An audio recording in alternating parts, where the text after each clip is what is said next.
Graça e paz, meus amados irmãos. Esta é uma manhã linda, o domingo de 2021.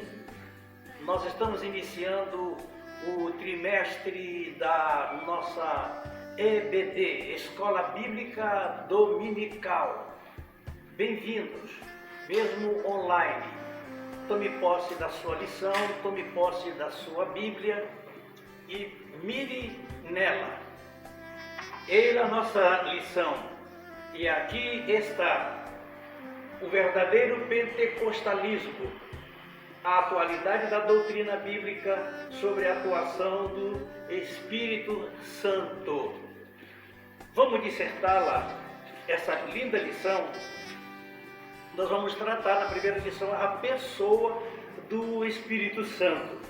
O nosso texto áureo, acompanhe aí, nos diz em Efésios 4:30: e não entristeçais o Espírito Santo de Deus, no qual estáis selados para o dia da redenção.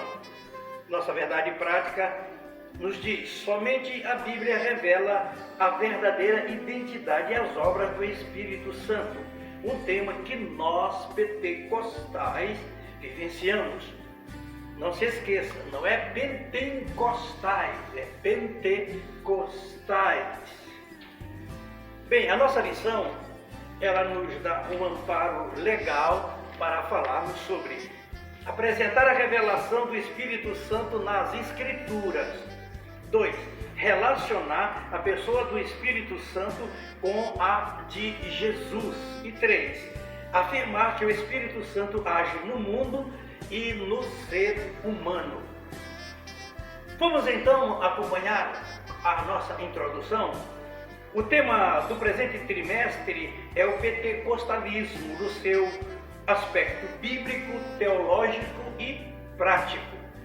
Os pentecostais são conhecidos por suas relações e experiências com a manifestação do Espírito de Deus, mas sua característica básica é o batismo no Espírito Santo, com seus dons e manifestações, como a glossolalia, que são línguas, falar em línguas, as profecias, as curas e as outras operações de maravilhas.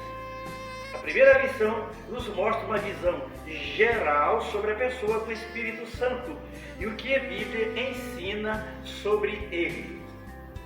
Esta lição está dividida em 3 tópicos gerais. A primeira, a revelação do Espírito Santo nas Escrituras. 2. O Espírito Santo e Jesus Cristo. 3. O Espírito Santo age no mundo e no ser humano. Voltamos para o primeiro tópico geral. O que os crentes precisam saber sobre o Espírito Santo? Sobre a sua divindade. Divindade relaciona-se a Deus, Jesus. O Espírito Santo é Deus. Sobre a sua divindade, a sua personalidade, ele é uma pessoa, e os seus atributos divinos e as suas obras de acordo com a revelação bíblica.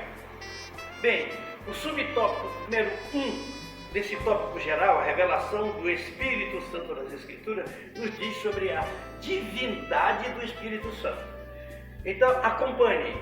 A deidade absoluta do Espírito Santo é revelada nas Escrituras, e essa é a crença da Igreja ao longo dos séculos. Essa verdade está clara na fórmula batismal, quando o Espírito Santo aparece como Deus igual ao Pai e ao Filho. Assim, batizando-as em nome do Pai e do Filho e do Espírito Santo. Mateus 28:19.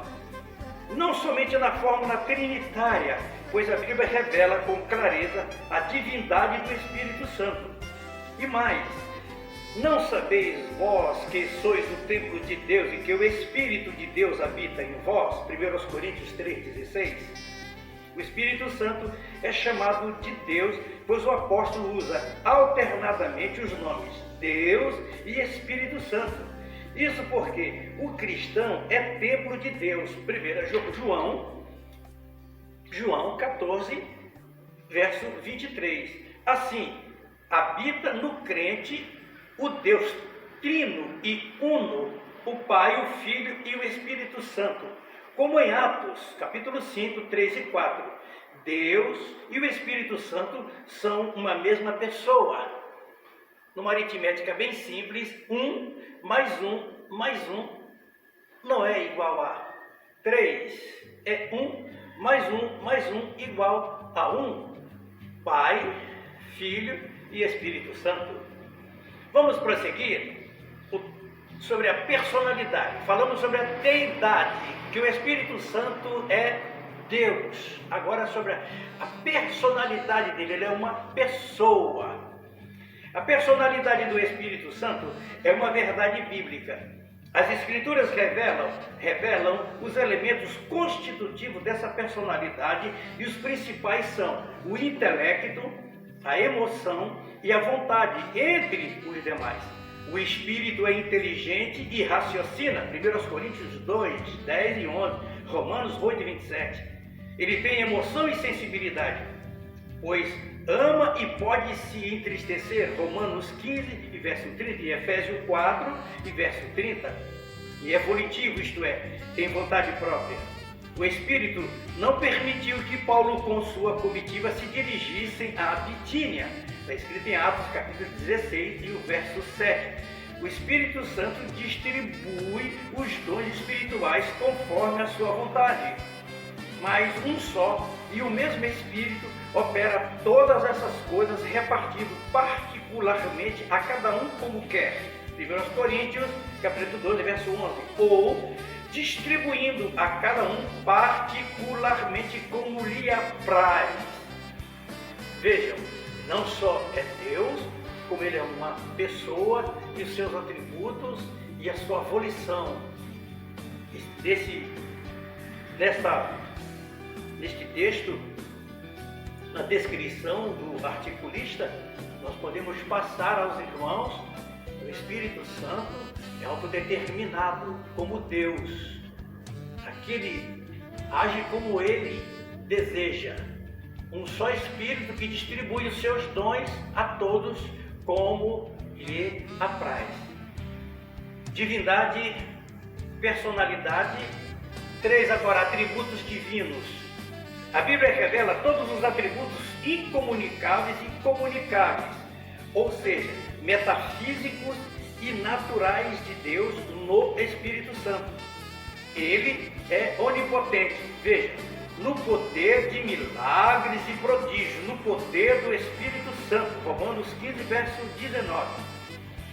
E a fonte de poder e milagres, em Mateus 12 e 28 e Atos 2, 4. O Espírito conhece todas as coisas, até as profundezas de Deus, também está escrito. Assim como o Espírito Santo conhece o coração humano, Ezequiel 11:5 e Romanos 8:26 e 27. O Espírito também conhece as coisas do futuro, em João 16, verso 13 e Atos 20, 23. Isso por ser onisciente.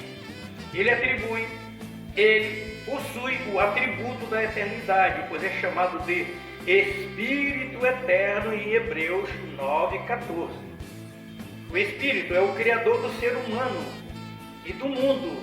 Está em Jó, capítulo 26, o 13, o capítulo 34, 4 e o Salmo 104, verso 30. E também, ele é o Salvador. Efésios 1:13, Efésios 4:30 e Tito 3, 4 e 5. A palavra de Deus apresenta de igual modo seus atributos comunicáveis, quer seja santidade, verdade, sabedoria, entre outros. Está todas essas declarações amparadas pelas Escrituras Sagradas. Nós passemos agora então o Espírito Santo e Jesus Cristo.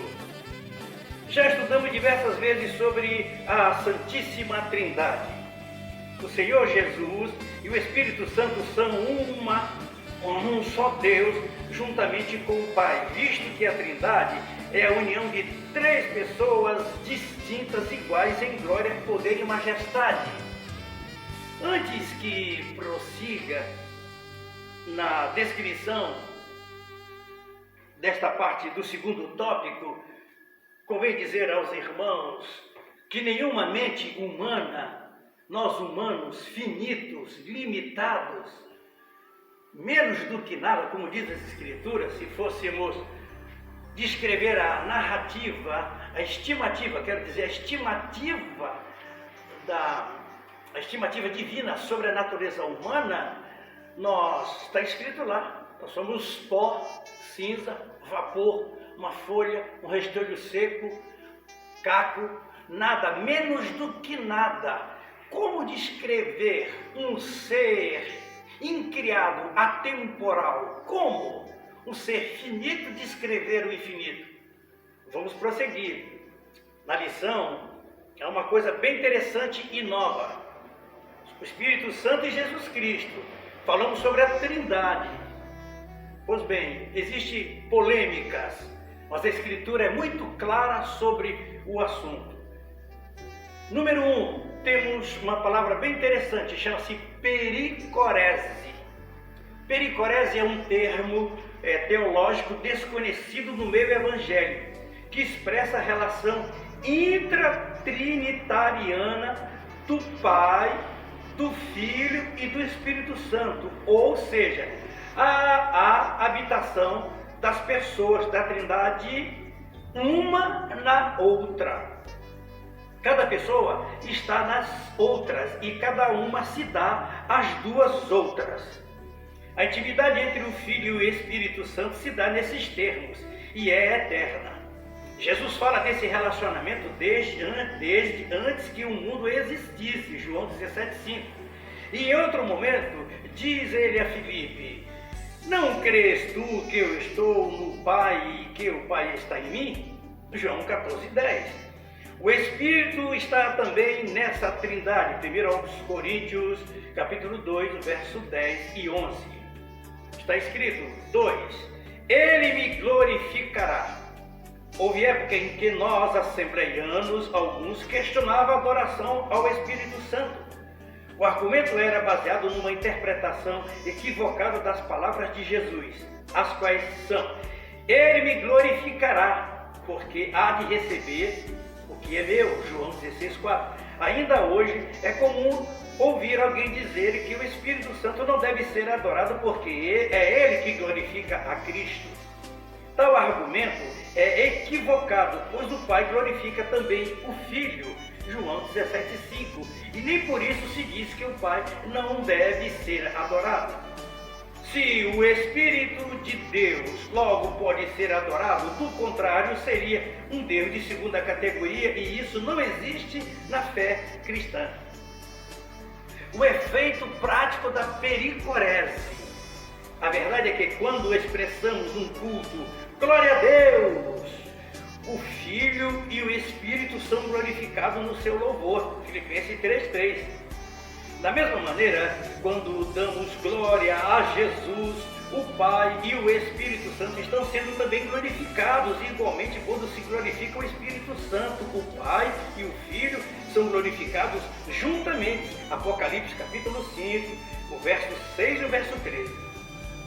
De modo que a declaração do artigo de fé 27 do credo de Atanásio, tanto a unidade na Trindade como a Trindade na unidade deve ser adorada. Está fundamentada nas Escrituras. Tanto faz adorar a Jesus separadamente ou a qualquer das outras pessoas da Trindade, como a adorar a Trindade. Ressaltar um pouquinho mais, irmãos, sobre pericorese. Não é fácil entender. Imagine aqui um triângulo. Aqui em cima o Pai, o Filho e o Espírito Santo. Vejam, o Pai é o Filho e é o Espírito Santo.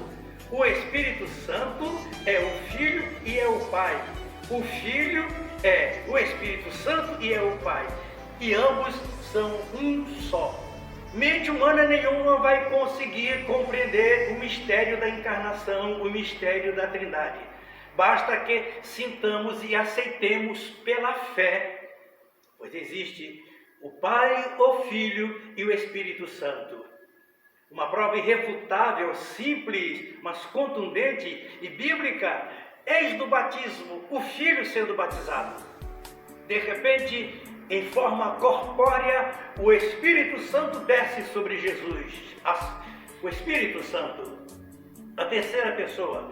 E primeiro, depois ouvimos a voz do Pai, que comandava o universo, que dirigia o universo na ocasião. Disse: este é o meu filho em quem me comprazo. Isso é que se chama pericorese. As três pessoas interligadas uma na outra. Sintamos e glorifiquemos ao Pai, ao Filho e ao Espírito Santo. Vamos então para o terceiro e último tópico central. O Espírito Santo age no mundo e no ser humano.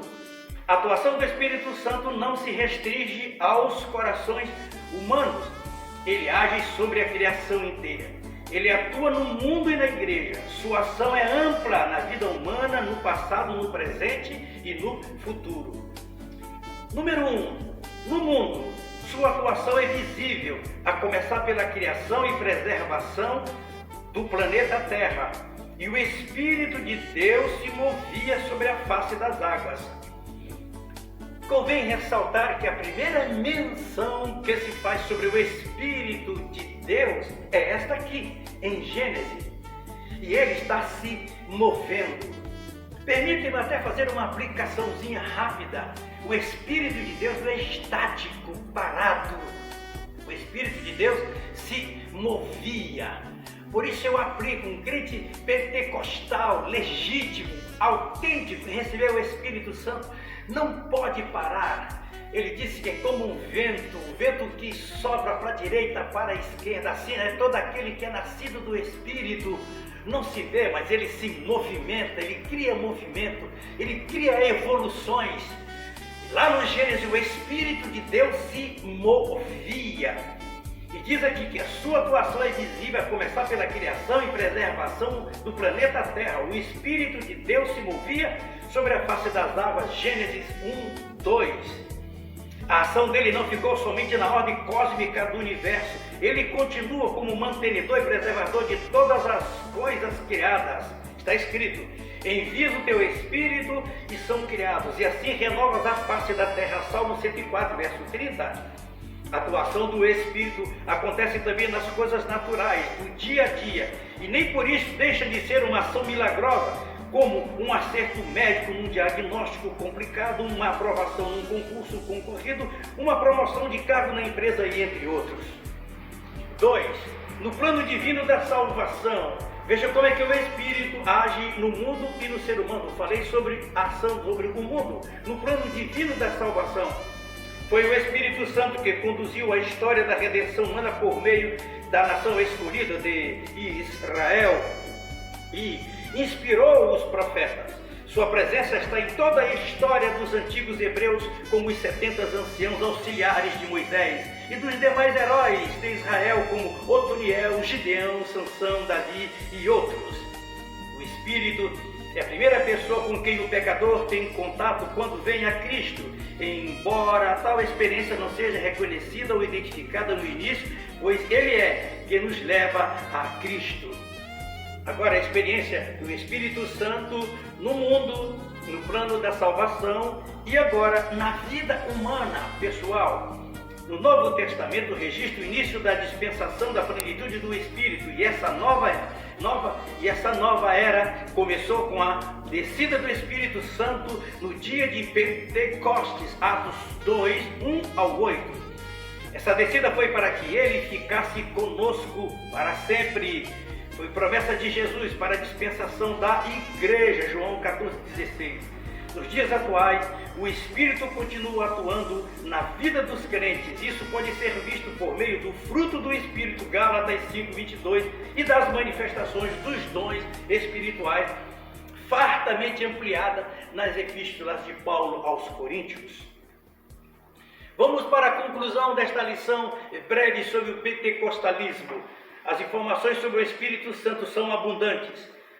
Procuramos apresentar um estudo conciso e compreensível. Os pontos principais da doutrina pentecostal são o tema das lições que se seguem. É importante, por enquanto, saber que o estudo sobre o pentecostalismo é um estudo sobre o Espírito Santo, e estudar o Espírito é estudar sobre Deus e seus relacionamentos para conosco em Cristo Jesus.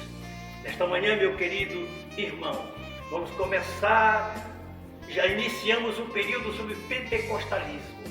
Nunca existiu uma data, uma época de tanta necessidade de sermos cheios do Espírito. É uma ordem.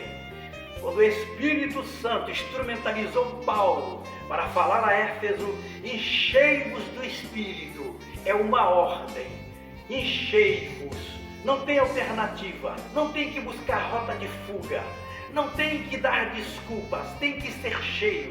Estar fora, não estar cheio, é estar em pecado, porque errou o alvo de estar cheio do Espírito para ser instrumento poderoso, instrumentalizado nas mãos de Deus. Ser cheio do Espírito, enchei-vos. A ordem, o verbo está no modo imperativo. Em segundo lugar, este verbo no grego está no presente, é agora, vai começar agora, necessitamos agora. E depois o verbo está no plural, enchei-vos, e depois, por último, ele está na voz passiva, é o Espírito Santo que vem, nos enche. Desejemos agora, dobre o seu joelho em casa, na sala, no quarto, onde você estiver, ouvindo esta mensagem, vivenciando esta lição, e busque batismo e renovação espiritual para a sua vida, a única maneira de nós glorificarmos o nome de Jesus. Até a nossa próxima aula.